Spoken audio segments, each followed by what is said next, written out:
கர்த்தருடைய பரிசுத்த நாமத்துக்கு மகிமை உண்டாவதாக. இந்த நாளில் கூட கர்த்தர் என்னை சாட்சியாக நிறுத்திருக்கிறாரு. நான் பலவீனமாக இருந்த ஒரு 6 மாதமாக எனக்கு உடம்பு சரியில்லாமல் இருந்தது. எத்தனை ஹாஸ்பிட்டலுக்கோ போயிட்டே இருந்தேன், எங்கேயுமே எனக்கு போய் சரியாகல. ஸ்கேன் ரிப்போர்ட்டில் எல்லாமே நார்மல், ஆனால் எனக்கு உடம்பு மட்டும் சரியாமல் இருந்துகிட்டே இருந்தது. ஆலயத்துக்கு வந்து எனக்காக பாஸ்டர் அம்மாவும் சபையாரும் எனக்காக ஜெபம் பண்ணினே இருந்தாங்க. அந்த ஜெபத்தினால இன்னைக்கு நான் சாட்சியாக நிற்கிறேன். எனக்கு அந்த பரிபூர்ண சுகத்தை ஆண்டவர் கொடுத்தாரு. அது மாத்திரம் இல்லை, நாங்கள் கொஞ்சம் ஏழ்மையான சூழ்நிலையில் தான் இருந்தோம். இந்த ஆலயத்துக்கு வந்து கர்த்தரை தேடி அதிகமாக அவருடைய வாழ்க்கை இருக்கும்போது ஆண்டவர் எங்களை ரொம்ப ஆசீர்வாதமாக வச்சிருக்கிறாரு. சபையிலையும் சரி, ஊர்லேயும் சரி, எங்களை சாட்சியாக வைக்கிற தேவனுக்கு கோடான கோடி நன்றி. Praise the Lord. கர்த்தருக்கு ஸ்தோத்திரம். தேவனுக்கு வாங்கி உண்டாதாக. தேவனுடைய வார்த்தை வெளிப்பட்ட நேரத்தில் இந்த நாளில் கூட தேவனுடைய வார்த்தையை நம்ம அறிந்து கொள்ள போகிறோம். தேவனுடைய பிள்ளைகளாக இருக்கிற நாம் ஒவ்வொரு நாளும் ஒவ்வொரு காரியங்களை தேவனுடைய வார்த்தையிலிருந்து அறிந்து கொள்ள வேண்டும். இந்த நாளில் கூட பாருங்கள், எஸ்ராவின் புஸ்தகத்தில் நம்ம வாசிக்கும் போது 3ஆம் அதிகாரம் 13ஆம் வசனத்துக்கு நேரம் கடந்து போவோம். ஜனங்கள் மகா கம்பீரமாய் ஆர்ப்பரிக்கிறதினால் அவர்கள் சத்தம் வெகு தூரம் கேட்கப்பட்டது. ஆனாலும் சந்தோஷ ஆரவாரத்தின் சத்தம் இன்னதென்றும் ஜனங்களுடைய அழுகையின் சத்தம் இன்னதென்றும் பகுத்தறிய கூடாதிருந்தது. நல்ல கண்ணிங்க, இந்த இடத்துல நாம் ஒரு காரியங்களை அறிந்து கொள்ளணும். பகுத்தறியக்கூடிய ஒரு காரியங்கள் வேண்டும். பகுத்தறிவு நமக்கு வேண்டும். ஒரு காரியங்களை செய்யும் போது யார் செய்கிறார், எதுக்காக செய்கிறார்கள், என்னத்துக்காக இதை செய்து கொண்டிருக்கிறார்கள் என்பதை நாம் அறிந்து கொள்ள வேண்டும். இந்த பகுத்தறிவு இல்லை என்று சொன்னால் நாம் நிறைய நேரங்களில் நாம் குறைவுள்ளவராய் மாறுவோம். இந்த இடத்துல நீங்கள் பார்க்கும்போது அங்கே பாருங்கள், ஜனங்கள் ஆர்ப்பரிக்கிற சத்தமா அழுகையின் சத்தமா என்று அறியாமல் இருக்கிறார்கள். இந்த பகுத்தறிவு இல்லை. இது போல தான் நிறைய இடங்களில் நிறைய காரியங்களை நீங்கள் பார்க்கும்போது பாருங்கள், நிறைய மனிதர்கள் நீங்கள் பார்க்கும்போது அவர்கள் ஒவ்வொரு நாளும் ஒரு காரியங்களை சரியாக அறிந்து கொள்ள முடியாது. சபைக்கு வருகிற எல்லா மக்களும் நல்லவர்கள் என்று எண்ணுவார்கள். பேச்சு பார்த்தீங்கன்னா அவ்வளோ நல்லவங்களாக பேசுவாங்க. அவருடைய பேச்சை பார்க்கும்போது ஐயோ ரொம்ப நல்லவங்க என்னுவாங்க. நீங்கள் வார்த்தையை உங்களுக்கு பகுத்தறி தெரியவில்லை என்று சொன்னால் அவர்கள் எதற்காக பேசுகிறாங்க, என்னத்துக்காக பேசுகிறார் என்பது அறியாமல் போனால் நீங்கள் குறைவுள்ளவராய் மாறுவீர்கள். அப்போ நமக்கு பகுத்தறிவு ரொம்ப முக்கியம். இந்த பகுத்தறிவு இருந்தால்தான் ஒருவர் சொல்லுகிற காரியங்களை சரியாய் நாம் புரிந்து கொள்ள முடியும், சரியாய் நாம் அறிந்து கொண்டு அவர்களுக்கு ஏற்றபடி வாழ முடியும். இல்லை என்று சொன்னால் எல்லாரையும் நம்பி நாம் ஏமாந்து போவோம்.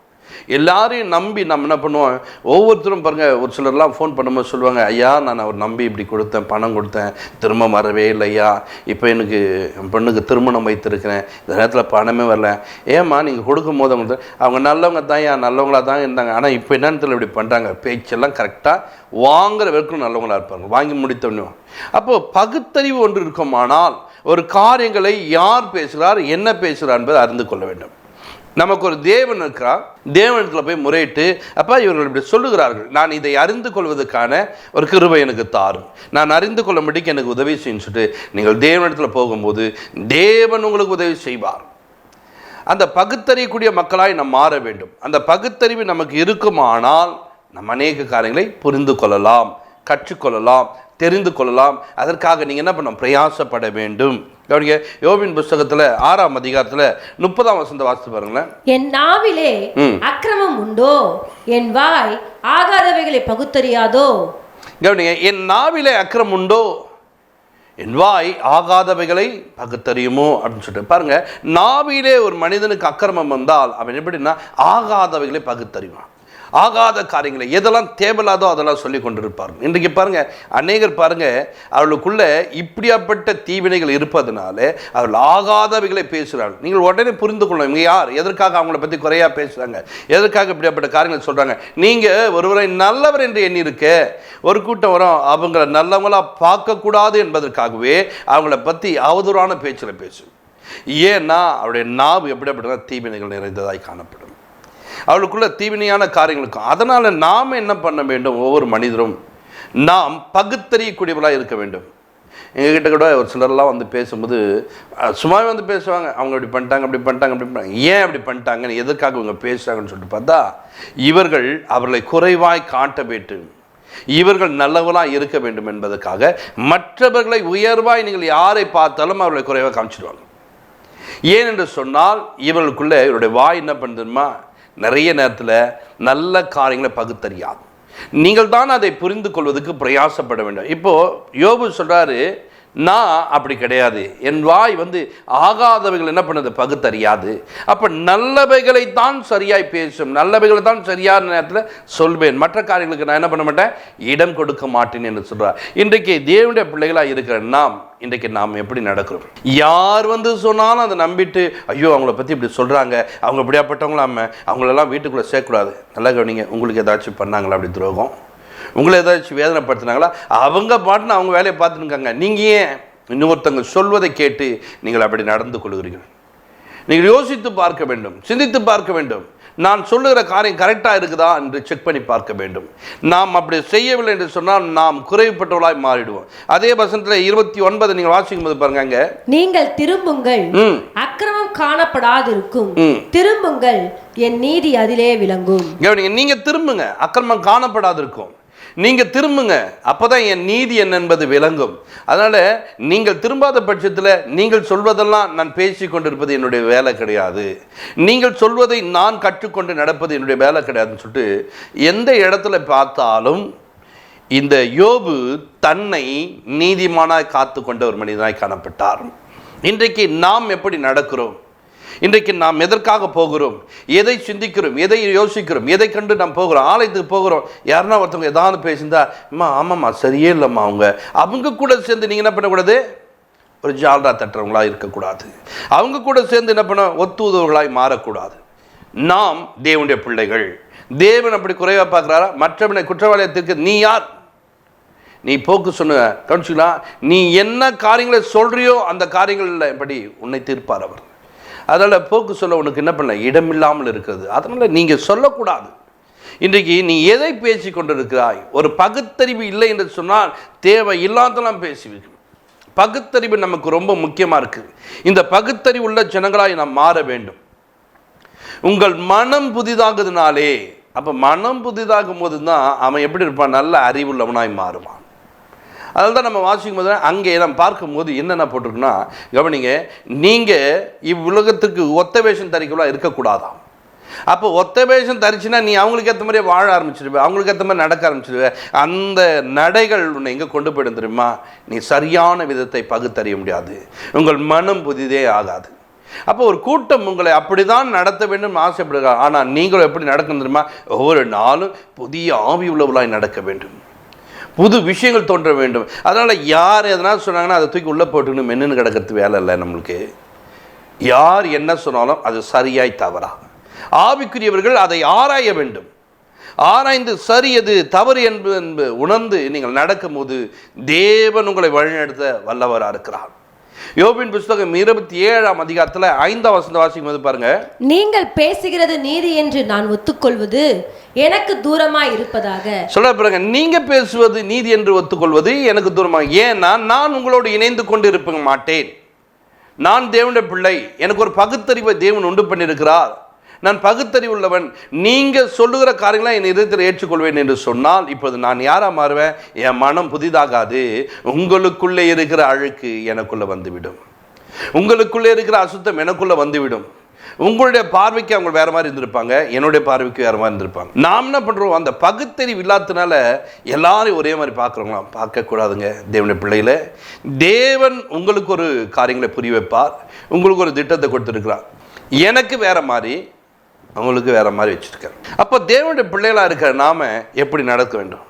நீங்கள் பேசுவது நான் நீதி என்று ஒத்துக்கொள்ள மாட்டேன். ஏன்னா நீங்கள் பேசுறது நான் நீதி என்று நான் ஒத்துக்கொள்ள மாட்டேன். அது எனக்கு தூரமாக இருக்கட்டும், அது எனக்கு வேண்டாம். அது உன்னுடைய பார்வைக்கு நீ குறைவாக பார்த்துவிட்டு பேசுகிற காரியங்களை நான் நீதி என்று ஒத்துக்கினேன், ஆமாம் ஆமாம் போட முடியுமா? அப்போ நான் தேவனுடைய பார்வையில் நான் நீதியற்றவனாய் காணப்படுவேன், நான் நீதி இல்லாதவனாக இருப்பேன். அப்போ நீதியாய் நடப்பதற்கு அவர் பாருங்க ஒரு பகுத்தறிவை உண்டு பண்ணி கொண்டார். இன்றைக்கு உங்களுக்கு அந்த பகுத்தறிவு இருக்கிறதா? அந்த பகுத்தறிவு உள்ளவர்களாய் மாற வேண்டும். கணவனை பற்றி யாருன்னா எதனா சொன்னால் உடனே ஆமாம் ஆமாம் அவருக்கு பார்வையே சரியில்லை, அவருடைய காரியங்களே எனக்கு என்னன்னு தெரியல, அதை தான் நான் யோசிச்சிருக்கேன். அப்படி நல்லவரை கெட்டவராக மாற்றிடாதீங்க. உங்கள் மனைவியை பற்றி மற்றவர்கள் யாருன்னா சொல்கிறாங்கன்னா உடனே பாருங்கள், ஆமாம் நான் கூட கொஞ்ச நாள் அப்படி தான் பார்க்குறேன் அப்படின்றது என்ன பண்ணக்கூடாது, டக்குன்னு அவங்களோடு கூட இணைந்து கொண்டு உன் குடும்பத்தை இன்றைக்கி வேதனைப்படுத்தாதே. இன்றைக்கு அநேகர் அப்படி தான் நடக்கிறார்கள். யார்? குடிகாரர்கள், தவறு செய்கிற மக்கள். அவர்களுக்கு என்னன்னா தன்னுடைய காரியங்களை சரியில்லாமல் இருப்பதில் தன் குடும்பத்தில் உள்ளவங்களும் தவறாக இருப்பார்கள் என்பதை எண்ணிக்கொண்டு குடும்பத்தில் சண்டை சச்சரோடு வாழ்ந்து கொண்டிருக்கிறார்கள். இன்னைக்கு தேவனுடைய பிள்ளையில ஒரு கூட்டத்தை இப்படி தான் பிசாசு வஞ்சித்து கொண்டிருக்கிறான். உங்களுக்கு ஒரு பகுத்தறிவு வேண்டும். யோபை சுற்றின எல்லாரும் வந்து நின்று இப்படி பேசும்போது கூட அவர் என்ன பண்ணார் தெரியுங்களா? அவர் பகுத்தறிகிறார். எந்த காரியங்களை எப்படி பேச வேண்டும், எதை எப்படி நடக்க வேண்டும், எதை எப்படி சொல்ல வேண்டும் என்பதை கற்றுக்கொண்டார். இன்றைக்கு நீங்கள் என்ன கற்றுக்கொள்கிறீங்க? அதனால தான் வேதத்தில் பார்க்கும்போது ரோமர்ல 12ஆம் அதிகாரத்தில் நம் 2ஆம் வசனத்தை வாசிக்கும் போது பாருங்க, நீங்கள் இந்த பிரபஞ்சத்திற்கு ஒத்த வேஷம் தரியாமல், அழகா போடப்பட்டிருக்கு, நீங்க இந்த பிரபஞ்சத்துக்கு ஒத்த வேஷம் தரிக்காத, அவங்கள போல ஏமாத்தி கொண்டிருக்காத, அவங்கள போல சார்ந்து கொள்ளாத, அவளை போல வாழ நினைக்காத, இந்த ஒத்த வேஷம் தரித்தவளாய் நீங்கள் இருக்கக்கூடாது என்பதை வேதம் அழகாய் கற்றுக் கொடுக்கிறது. பாருங்க, வந்தாங்க, அவங்க என்ன சொல்றாங்களோ அதை ஏற்றுக்கொண்டு அவங்களுக்கு ஏற்றபடி வாழ்க்கை. இவங்க வந்து சொன்னா இவங்களுக்கு ஏற்றபடி வாழ்க்கை. ஒத்த வேஷம் தரிக்காத, ஒத்த வேஷம் தரித்தால் உன் வாழ்க்கையில நீ குறைவுள்ளவனாய் மாறிடுவ. அப்படி மாறக்கூடாது என்பதற்காகத்தான் ஒத்த வேஷம் தரியாமல், நீங்கள் இந்த பிரபஞ்சத்துக்கு ஒத்த வேஷம் தரியாமல் தேவனுடைய நன்மையும் பிரியமும் பரிபூர்ணமான சித்தம் இன்னதென்று பகுத்தறியத்தக்கதாக உங்கள் மனம் புதிதாகிறதுனாலே மறுரூபமாகுங்கள். அப்ப பாருங்க, ஒத்த வேஷம் தரித்து கொண்டு அவங்களுக்கு ஏற்றபடி வாழாதீங்க. உங்கள் வாழ்க்கை எப்படி வாழ வேண்டுமா? தேவனுடைய சித்தத்தை அறிந்து கொள்ள வேண்டும். நன்மையும் பெருமையும் பிரியமானது காரியங்களை நீங்கள் தேட வேண்டும். தேவனுடைய வழிகள் செவ்வையானதை தேட வேண்டும். தேவனுக்கு பிரியமானவர்கள் நடக்க வேண்டும். தேவனுடைய சித்தம் என்ன என்பதை செய்யும்படிக்கு நீங்கள் பிரயாசப்பட வேண்டும். அப்போ அதை தான் உன்னுடைய மனம் பகுத்தறிய வேண்டுமாம். எதை பகுத்தறிய வேண்டும்? தேவனுடைய சித்தத்தை பகுத்தறிய வேண்டும். தேவனுடைய திட்டத்தை பகுத்தறிய வேண்டும். தேவனுக்கு ஏற்றவர்களை பகுத்தறிய வேண்டும். அப்படி பகுத்தறியக்கூடியவர்களாக நாம் மாறும்போது தான் நம்முடைய மனம் புதிதாக்கப்படும். நம்முடைய மனம் புதிதாக்கப்படும் போது தான் நாம் தேவனுக்கு ஏற்றவர்களை வாழ முடியும். அல்லேலூயா. தேவனுக்கு ஏற்றபடி நடக்க முடியும். இன்றைக்கு நீங்கள் பேசுகிற காரியங்களை நிறைய பேர் என்ன பண்ண ஏற்றுக்கொள்ள மாட்டாங்க. அடப்பட சும்மா இதை நான் ஒன்று பேசினே கிடக்கணும். ஏன் அப்படின்னா, பேசுதே பேசக்கூடாதுங்க. நல்ல விஷயங்களை பேச கற்றுக்கணுங்க. ஒவ்வொரு நாளும் புது விஷயங்களை நீங்கள் கொண்டு வரும்போது உங்களை ஏற்றுக்கொள்கிற கூட்டம் வரும். அப்போ புது விஷயங்களை நீங்கள் எப்படி கற்றுக்கொள்ளலாம்? வேதத்தை படிக்க வேண்டும். வேதத்தை வாசித்து அதில் நல்ல விஷயங்களை தேடி தேடி எடுத்து நீங்கள் வாசிக்கும் போது தேவன் உங்களை ஆசீர்வதிக்க வல்லவர் இருக்கிறார். ஒவ்வொரு நாளும் ஒரு ஊழியத்துக்கு போகிறோம் என்று சொன்னால் நீங்கள் வேதத்தை படிக்க வேண்டும், ஜபிக்க வேண்டும். இப்போது ஒரு ஊழியத்துக்கு போய் பாருங்க, உங்கள் ஊழியம் சிறப்பாக இருக்கும். உங்கள் ஊழியம் வல்லமையாக இருக்கும். நீங்கள் பேசினதை பேசும்போது அவர்கள் பேசுவதற்கு அது அவங்களுக்கு நீதியாக காணப்பட்டிருக்கலாம், ஆனால் உனக்கு அது நீதியாக இருக்காது. அப்போ உனக்கு நீதியாக இருக்க வேண்டும். நீ வேதத்தை படி, நீ தேவனோடு கூட ஐக்கியப்படு, நீ தேவனுக்கு ஏற்ற சித்தங்களை தேடு, அதை நீ பகுத்தறிந்தவனாய் மாறு. உன்னுடைய மனம் அங்கே புதிதாக்கப்படும். உன்னுடைய மனம் அங்கே புதிதாக்கப்படும் போது தேவன் உங்களுக்கு ஏற்ற நிறைய காரியங்கள் உங்களுக்கு ஏற்றவைகள் அவர் செய்ய வேண்டும் என்று சொன்னால் நீங்கள் என்ன பண்ண வேண்டும்? அவருக்கு ஏற்ற ஒரு வாழ்க்கை வாழ வேண்டும். அவருக்கு ஏற்றபடி நடக்க வேண்டும். கவனிங்க, இப்பிரபஞ்சத்துக்கு ஒத்தை வேஷம் தரித்து கொண்டிருக்கிற ஒரு கூட்டம் அவர் இஷ்டம் போல வாழ்வார்கள். அவருடைய பேச்செல்லாம் பாருங்க, நல்ல சத்தியத்தை கேட்பாங்க. மத்திய புத்தகத்தை வாசிக்கிற மாதிரி கவனிங்க, நல்ல சத்தியத்தை கேட்பாங்க. அவர் முச்செடியில் விதைக்கப்பட்ட விதை. அவர்கள் கவனிங்க, உலகத்தினுடைய கவலைகளோடு இருப்பார்கள். இப்பிரபஞ்சத்துடைய கவனிங்க ஐஸ்வர்யத்தின் மயக்கத்தில் இருப்பார்கள். அவர்கள் என்ன கேட்டாலும் அவர்கள் அப்படிதான் வாழ்வார். நீங்கள் அப்படி வாழக்கூடாது. நீங்கள் புதிதாக்கப்பட்டவளாய் பகுத்தறிந்தவளாய் வாழும்போது தேவன் உங்களை ஆஸ்வதிப்பார். ஜெபிப்போம். பரலோக பிதாவே, இந்த நாளில் கூட ஒவ்வொரு பிள்ளைகளும் அன்றே இன்றைக்கு புதிதாய் மாறும்படிக்கு, பகுத்தறிவு உள்ளவர்களாய் நடந்து கொள்ளும்படிக்கு, இன்னைக்கு என்ன நடக்குது என்பது, என் வீட்டுக்குள்ளே என்ன நடக்குதுன்னு கூட எனக்கு தெரியலங்கன்ட்டு நிறைய பேர் புலம்பிக் கொண்டிருக்கிறார்கள். என் கணவன் என்ன செய்கிறான்னு கூட எனக்கு தெரிலங்க, என் பிள்ளை என்ன பண்ணி கொண்டிருக்காங்க கூட தெரியல. பகுத்தறிய தெரியாமல் இன்றைக்கு தன்னுடைய வாழ்க்கையை வாழ்ந்து கொண்டிருக்காங்கப்பா. இன்றைக்கு ஒரு பகுத்தறிவை தேவன் கொடுக்கப்பதுக்காய் ஸ்தோத்திரம். பரிசுத்த ஆவியானவரே, உம்முடைய வரங்கள்ல ஒன்று ஆண்டவரே, அவனவனுக்கு ஆண்டவரே நீ கொடுக்கிற வரங்கள்ல பகுத்தறியக்கூடிய வரங்களை தேவன் கொடுத்திருக்கீங்க. அந்த வரங்களை பெற்றுக்கொண்டவர்களாய் ஒவ்வொருவரும் மாற, அப்படியாப்பட்ட வரங்களை பெற்றுக்கொண்டு தன்னுடைய குடும்பத்தை நடத்துங்க, சபையை நடத்துவதற்கு அன்றைய சபைக்கு போகிற நேரத்தில் யார்கிட்ட எப்படி பழகணும் என்று கற்றுக்கொள்வதற்கு ஒரு பகுத்தறிவை தேவன் கொடுத்து ஆசீர்வதிக்கப்பட்டதுக்காய் ஸ்தோத்திரம். பலப்படுத்தும் பெரிய காட்சி இயேசு கிறிஸ்துவின் ஜெபத்திற்கு நல்ல பிதாவே, ஆமென்.